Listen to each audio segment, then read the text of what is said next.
Hi there, I'm Andrea Koppel, and it's Time for Coffee, the podcast where you get to hear firsthand what the jobs and careers that interest you the most are really like. Hey there, Java Junkies. Welcome to another K-Cup mini episode of Time for Coffee. By the way, K-Cups come in 3 sizes, single, double, and triple shots, or roughly 1 minute, 5 minutes, or 10 minutes in length. So if you don't have time to throw back an entire caffeinated career conversation, these K-Cup mini episodes of T4C can give you a quick caffeinated fix, whether you're on the go or you only have a few minutes to binge. So grab your mug and take a chug, because it's time for a caffeinated career double shot K-Cup with my guest, Serilda Summers-McGee.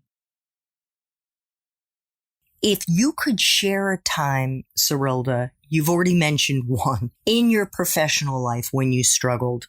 Maybe you even failed at something or got fired. And I say that not because I want to cast a light on something that you would be embarrassed about. I want to let you know I was fired twice in my 40s, and I believe in my heart those were gifts to me. Mm-hmm. I see it as, thank goodness I was fired, because I hadn't been happy in those roles and it forced me to move in a different direction. That's but right. The most important thing here, Serilda, is to really model for our young listeners that the times you fall down does not mean game over. It means you hit a road bump, the way we all have now with the coronavirus, and we're all trying to figure out our way forward with that. But whatever the case may be, and maybe a lesson that you learned in the process. Yeah, road bump. I saw this, you gave me a list of questions and I saw this on there and I was like, God, which road bump would I like to highlight? I've only been fired one time in my life, and it was a learning of just like, either you want the job or you don't want the job, right? So don't go in and have to do the job. It's bad for everybody involved. But that wasn't my biggest aha moment. I would definitely say aha moments for me have been being places where I was mistreated for far too long, right?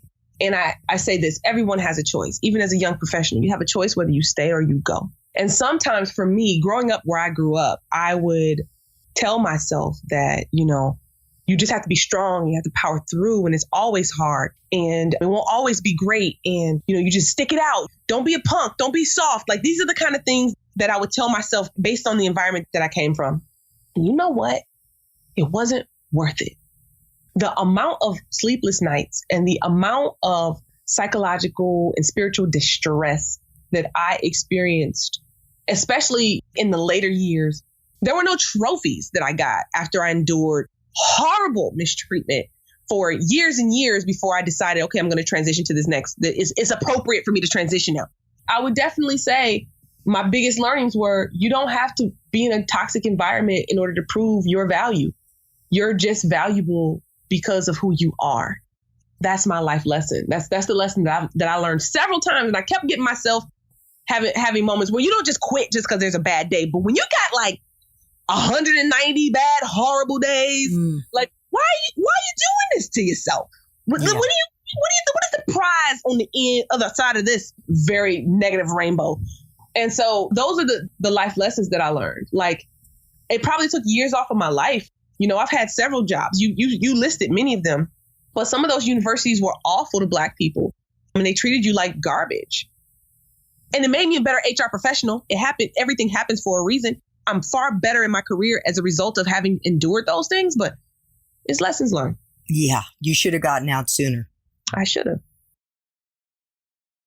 Thanks for tuning in to this K-Cup mini episode of Time for Coffee. If you want to listen to our entire caffeinated career conversation, please check out the show notes for this episode. Thanks so much for listening to Time for Coffee, where the professionals in the jobs that most interest you always have time to grab coffee, 24/7, no matter where you live. I have one quick favor to ask you. Remember to rate, review, and subscribe to Time for Coffee. Thanks so much.